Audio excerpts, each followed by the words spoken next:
This girl met an angel, and here's what happens next. Do you guys want to hear the story about how I met an angel? If you're not really a believer of this type of stuff, it's okay, because neither was I at the time. This happened in 2014. I lived in Savannah, Georgia for a few years for college, and my roommate and I were walking down to Forsyth Park, just kind of hang out, and we brought our sketchbooks, and we were just gonna get like fresh air on a nice day and set up a blanket and draw and talk. We get to the park. It's not crowded. We set up. Everything's fine. For about 30 minutes or so, we're just hanging out. All of a sudden, a man comes up to us. He wasn't homeless, but he didn't look clean. Like, he looked kind of like a hippie, like a beach bum, maybe like a guy who lives in a van or a camper or something. At the same time that he is asking us, hey, do you mind if I sit with you and join you?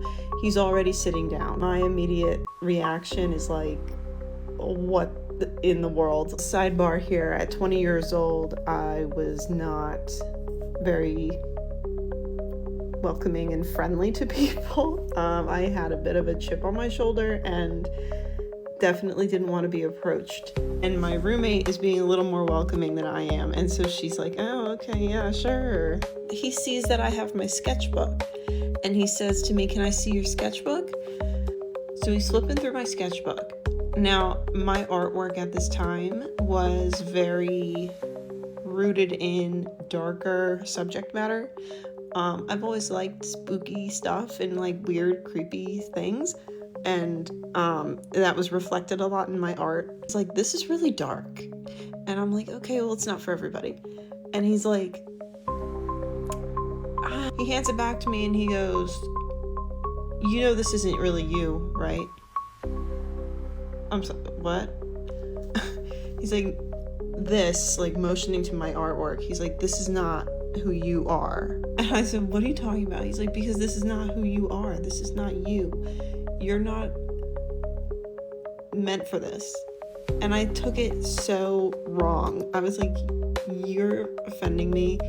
You're being so rude. Like, you don't know me. And I, you know, this is me as a 20-year-old. Okay, you can't tell me nothing at 20 years old. So I got like really annoyed. I said, I'm sorry, I'll leave you guys alone, but can you just walk with me out to the end of the park? And I'm like thinking, no, I don't want to walk with you. And then something,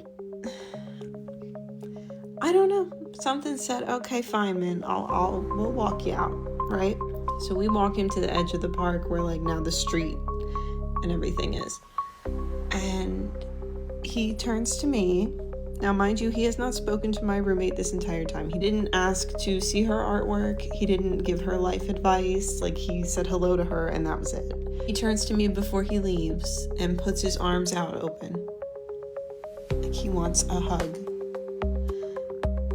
I don't make a point of hugging people I don't know in any situation. And he saw me hesitate and he was like, this, like, come on, give me a hug. I'm like, okay, I don't know what came over me. I went in for a hug. I went in for the one-armed, you know, side hug, like when you're uncomfortable. This is where it gets weird. He gave me a hug that was two arms embraced, not inappropriate. It was the best hug I've ever gotten in my life. You needed a hug from someone that you haven't seen in a long time, or someone who's gone, that you could just have that one hug from them and everything would be fine. That's the type of hug this was. Remember I said he seemed unclean, dirty? He was not. He didn't feel dirty. His clothes weren't dirty. No smell, no nothing. He was clean, but he did not look clean. He did not look like somebody you wanted to hug. But he was clean. He squeezed me just a little tighter and he said in my ear, everything will work out for you. You just don't even know what it's going to be yet. But I promise you, everything will work out for you. It's just not this. He starts walking away. I turned to look at my roommate, who I kind of forgot was there because I was so worked up in this moment. It was so weird. I look at her. I'm like, what just happened? We look at each other for like 2 seconds. I look back down to where he was walking, where I should have still seen him. He was gone. So now I'm 32. I've been married, happily married for 8 years. I have 2 kids and another one on the way. I used to have nothing to do with religion, and I rejected religion for a long time, and I don't do that anymore. I go to church. I am a lighter, happier, friendlier, genuinely better person. I had some success with becoming an artist and getting work and getting paid, but I had a lot more disappointments. I fought like hell to get into that world, and it just didn't fulfill me. It didn't work out. I have never forgotten that interaction, and I have never had an interaction like that since. If you have never made Jesus your Lord and Savior, you can do so right now.